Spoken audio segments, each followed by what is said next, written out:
हरिओम नमस्ते very good evening everyone welcome again to my YouTube channel GK law classes. तो आज हम फिर से आ गए एक नई वीडियो को लेके और मैं आप लोगों को बता दूं कि आज की जो वीडियो वो हिंदू लॉज के पर्टेनिंग के अंदर है। हिंदू लॉ के अंदर जो हमने HMA एक्ट है वो ऑलरेडी हमारे चैनल पे अवेलेबल है, जिसमें हमने वेरियस वीडियोस और शॉर्ट्स जो है डिस्कस किए हैं, जिसमें उसके बहुत सारे perspective from school sources of Hindu marriage to divorce and other pertaining concepts को ऑलरेडी कवर कर लिया हुआ है, जिसमें सेक्शन 10, 9, 11, 13 ये सारे सेक्शंस हमारी तरफ से कवर्ड है। सो फटाफट से जाके आप उन्हें चेकआउट कर सकते हैं। अब आप लोग जानते हैं कि यूजीसी नेट का एग्जाम जो है वो आने ही वाला है, उसकी डेट फॉर पेपर 2 लॉ जो है वो आ चुकी है, दैट इज 15 जनवरी 2025। तो उस दिन आपका जो है लॉ का पेपर है वो शेड्यूल हो चुका हुआ है। जिसने अभी तक नहीं देखा फटाफट से जाके यूजीसी के साइट पे डेट शेड्यूल चेक कर सकते हैं। तो स्टूडेंट्स उसके अंदर एक इंपॉर्टेंट कॉन्सेप्ट आता है, वो है हिंदू लॉज। एक्चुअली वो पार्ट जो आता है हिंदू लॉज का, ये फैमिली लॉ के कॉन्सेप्ट के नीचे फॉल करता है, जिसमें हिंदू और मुस्लिम लॉ दोनों ही कवर किए जाते हैं। और हिंदू लॉ के अंदर हिंदू मैरिज एक्ट जैसे मैंने अभी बताया वो ऑलरेडी कंप्लीट है हमारे चैनल के ऊपर। तो आज हम डिस्कस करने जा रहे हैं उसी हिंदू लॉ के अंदर एक और उसका आगे act, that is regarding Hindu minority and guardianship act of 1956। तो आज की वीडियो हमारी इन दोनों टॉपिक के ऊपर जो है सस्टेन करेगी। Now student let me tell you before starting today's video कि हम जितने भी अपनी वीडियोस बनाते हैं उसमें हर एक्ट के इंपॉर्टेंट सेक्शंस ही कवर करते हैं, उनके इंपॉर्टेंट पॉइंट्स ही टच अपॉन करते हैं। हम इन डिटेल उसको इन डेप्थ जो है एनालिस नहीं करते हैं, क्योंकि हमें एमसीक्यू पॉइंट ऑफ टाइम जैसे होता है हमारे पास एग्जाम जो आता है वो आता है एमसीक्यू बेसिस के ऊपर, तो हमें उस हिसाब से ही आपके लिए इंपॉर्टेंट पॉइंट्स जो है वो इस वीडियो में कवर करने होते हैं। तो अगर आपको कोई भी डाउट हो उस पर्टिकुलर एक्ट के रिगार्डिंग तो आप कमेंट सेक्शन में डेफिनेटली मेंशन कीजिए, will happy to address that. इसी के साथ फटाफट से आप जो है चैनल को सब्सक्राइब कर दीजिए, या आप यहाँ पे भी जाके हमें चैनल को सब्सक्राइब कर सकते हैं। अगर आज की वीडियो पसंद आए तो उसे लाइक शेयर जरूर कीजिएगा और वीडियो के अंत तक डेफिनेटली बने रहिएगा। तो आइए स्टार्ट करते हैं the important section regarding Hindu minority and guardianship act 1956, which is the sub part of Hindu law under the sub part of family law into your UGC NET paper 2 law examination. तो आइए सबसे पहले हम जानते हैं इस पर्टिकुलर एक्ट के regarding. तो मैं आप लोगों को बता दूं कि इस एक्ट के अंदर टोटल सेक्शंस जो है वो है आपके 13। तो ये एक्ट एक बहुत छोटू सा एक्ट है जिसके अंदर टोटल 13 सेक्शंस आते हैं। If we talk about the applicability of the act, ठीक है, ये पर्टिकुलर एक्ट जो है ये होल ऑफ इंडिया के अंदर एप्लीकेबल है। सो इसकी एक्सटेंट जो है that is whole of India. But अब हम बात करेंगे इसकी एप्लीकेबिलिटी की। तो जितने भी हिंदूज होते हैं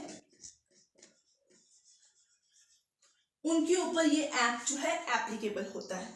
हिंदूज में कौन कौन इंक्लूड रहेंगे यहाँ पे, ठीक है, Jains, Buddhist, Sikhs, Lingayats, followers of Arya Samaj, Brahmo समाज,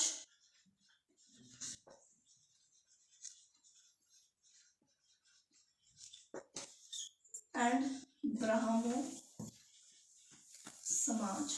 इसके अलावा भी और जो ऐसे सेक्ट्स हैं वो सारे इसके अंदर कवर हो जाते हैं, ठीक है। तो ये जो है इंक्लूजन आपको याद रखनी होगी। It is applicable to Hindu including these 3 religions, Lingayat, followers of Lingayat and followers of Arya Samaj and Brahmo Samaj. This is a very important point, क्योंकि ये सेक्शन नंबर 1 जो है ये पर्टेन करता है आप लोगों के लिए। This is section number 3, this is section number 1। तो ये चीज आपको खासी ध्यान में रखनी होगी कि एक्ट एप्लीकेबिलिटी किसके ऊपर है।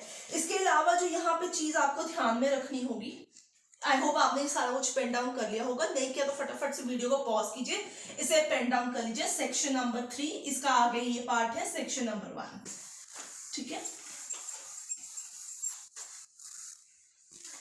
सो एप्लीकेबिलिटी जैसे मैंने आपको बताया कि सेक्शन नंबर 3 में है, तो सेक्शन नंबर 3 का एक और पार्ट है नॉन एप्लीकेबिलिटी, यानी ये एक्ट किन किन पे जो है एप्लीकेबल नहीं है, ठीक है। तो ये किन किन पे एप्लीकेबल नहीं होगा आपके लिए, ये होगा मुस्लिम्स पे एप्लीकेबल नहीं है, उनका अपना जो लॉ है वो इसके लिए डील करता है।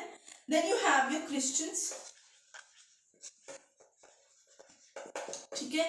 Then you have your Parsis and then you have your Jews. इन पे ये एक्ट जो है ये एप्लीकेबल नहीं होता है किसी भी हालात के अंदर। Next thing that we talk about is the act which is supplement to this particular act.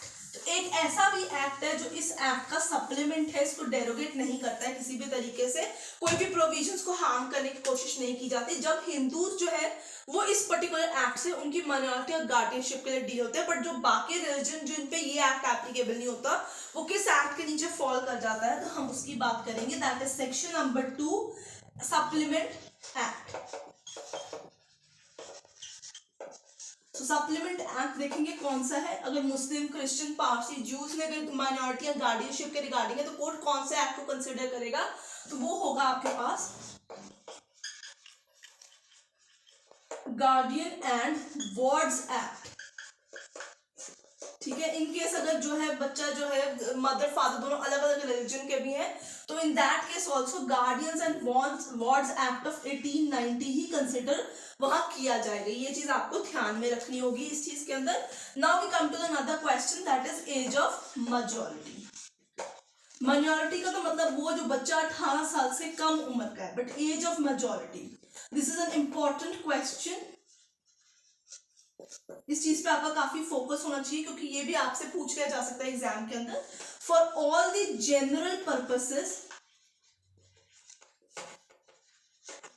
18 साल की उम्र अगर कोई 18 या 18 अबव हो जाता है वो इंडिया के अंदर मेजर कैलकुलेट होता है।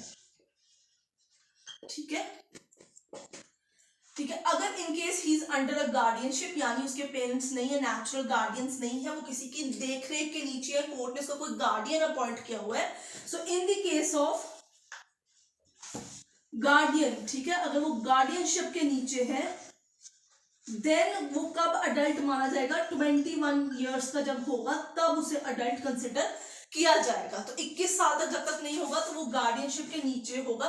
तो 21 साल के होने पे वो जो है गार्डियनशिप से अलग मेजर कैलकुलेट कर लिया जाएगा। So this is again a very important point, age of majority. The supplement act is also very important and so is the applicability of the particular act. So I hope आपको video समझ में आ रही होगी। समझ में आ रही है तो लाइक शेयर डेफिनेटली कीजिएगा और सारे पॉइंट्स को अपने रजिस्टर में as it is turn by turn जो है वो आप पेन डाउन कर सकते हैं।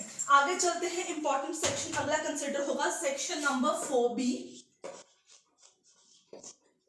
Section number 4B talks about the concept of definitions into the act, और इसमें इंपॉर्टेंट डेफिनेशन जो आपने कंसिडर करनी है वो है गार्डियन। ठीक है, ये आपकी इंपॉर्टेंट डेफिनेशन है। इसमें उन्होंने बताया कि गार्डियन कौन है। सो यहाँ इस डेफिनेशन में 4B के अंदर इंक्लूसिव डेफिनेशन है आपके पास। इंक्लूसिव डेफिनेशन का मतलब है कौन कौन गार्डियन कैलकुलेट होगा। गार्डियन का एग्जैक्ट मतलब नहीं बताया गया हुआ है। So it's an inclusive definition. So it includes what, guardian माने कौन, they could be natural guardians, ये आप आगे सेक्शन नंबर 6 में पढ़ेंगे, which is again an important section. Testamentary guardians, testamentary guardians का मतलब होता है जो बाय विल अपॉइंट किए जाते हैं। पेरेंट्स मरने से पहले अगर विल कर दें कि मेरे बच्चे का ख्याल मेरे मरने के बाद ये रखेगा, तो इन्हें हम कहते हैं टेस्टामेंट्री गार्डियंस बाय विल। ठीक है, और फिर आते हैं बाय कोर्ट अपॉइंटमेंट, यानी कोर्ट जो है अपॉइंट करते हैं उन्हें under the guardians and ward act. तो वहां पे जो आते हैं, या फिर इन केस अगर वो हिंदू है तो अकॉर्डिंगली टू द एक्ट वो जो नियरेस्ट रिलेटिव है उन्हें अपॉइंट कर दिया जाता है। सो गार्डियन की 4B में डेफिनेशन इंक्लूड करते हैं natural guardian, testamentary guardian and by court appointment under both the act, supplement act as well as the major act. आइए अगले सेक्शन में चलते हैं, that is section number 6 that talks about natural guardian. So again this is an important point, 4B guardian definition, do pen it down, right? आगे चलेंगे, section number 6 pen down कीजिए, that is natural guardian, right? So we have the section number 6 natural guardian. अब यहाँ पे हम जानेंगे कि natural guardian जो है in the eyes of law कौन कौन होंगे हमारे पास। सो नेचुरल गार्डियन देखिए, if it is a boy और अनमैरिड गर्ल, ठीक है, यहाँ पे एज नहीं है अनमैरिड गर्ल की तो हम उसे कंसिडर अबव 18 भी करेंगे यहाँ पे। So it has to be father first preference, second preference mother होती है आपकी, ठीक है। If it is a child below the age of 5 और टिल एज ऑफ 5 years, ठीक है, बच्चा छोटा है, 5 साल की उम्र है उस बच्चे की, तो फर्स्ट गार्डियन हमेशा उसकी मदर कहलाई जाती है। सो this is an important point. In case it is a married girl, ठीक है, तो उसका हस्बैंड ही उसका नेचुरल गार्डियन कंसिडर किया जाएगा। If it is an illegitimate boy और अनमैरिड गर्ल, सो अगर इलिजिटिमेट उनका बच्चा है तो सबसे पहले मदर, सेकंड प्रेफरेंस होगी फादर को in case mother is not present, right. इसमें ही जो आपका जो है अनमैरिड डॉटर कैलकुलेट हो जाएगी। इसके अलावा आपको चीज याद रखनी है कि जहां जहां पे मदर है या फादर है, it does not include your step father और step mother. This is an important point, does not include the provision of step mother. Father में स्टेप फादर जो है वो यहाँ पे किसी भी हालात में कैलकुलेट नहीं किया जाता है। स्टूडेंट्स, आई होप आपको आज की जो हमारी वीडियो ये पसंद आ रही होगी। इन केस सेक्शन नंबर 7 आपको ये चीज बताते हैं कि बच्चा जो है अडॉप्टिव चाइल्ड है, he is an adopted sun,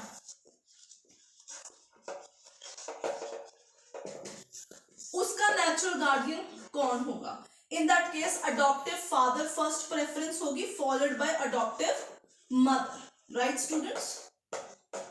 first preference father, second जो है वो मदर होगी। सेक्शन नंबर 9 आपके टेस्टामेंट्री गार्डियंस की बात करते हैं, जो बाय विल अपॉइंट किए जाते हैं। इन केस अगर उसकी मदर है तो फिर हम मदर के पास आ जाते हैं। इसके अंदर हिंदू विडो को भी हम नेचुरल गार्डियन जो है वो कंसिडर करते हैं इस एक्ट में। She is also considered as your natural guardian, right. So if a father dies तो बाय विल मदर को गार्डियन बना सकता है। इन केस अगर उसने मदर को गार्डियन नहीं बनाया, स्टिल ऑल्सो कोर्ट मदर को ही फर्स्ट प्रेफरेंस देगी, डिस्पाइट द थिंग जिसका नाम उन्होंने बिल के अंदर लिखा हुआ है। लास्ट सेक्शन जो है ये है welfare of minor paramount consideration, section number है 13, ठीक है। This is the last section जो इंपॉर्टेंट है हमारे पास, that is welfare of minor,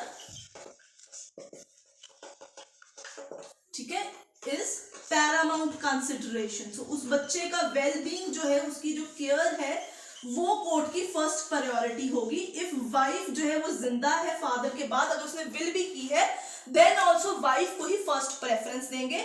mother में स्टेप मदर इंक्लूड नहीं होगी। हिंदू विडो को फर्स्ट प्रेफरेंस दी जाएगी for the child welfare for his first paramounting consideration. So students, ये सारे थे important section regarding Hindu minority and guardianship act of 1956। मैंने आपको बताया 13 की टोटल सेक्शंस थे, तो उनमें से इंपॉर्टेंट सेक्शंस ऑलरेडी कवर कर लिए गए हैं। आई होप आपको आज की वीडियो पसंद आए तो उसे लाइक शेयर कर दीजिए, चैनल को सब्सक्राइब करना भूलेगा मत। I will see you next.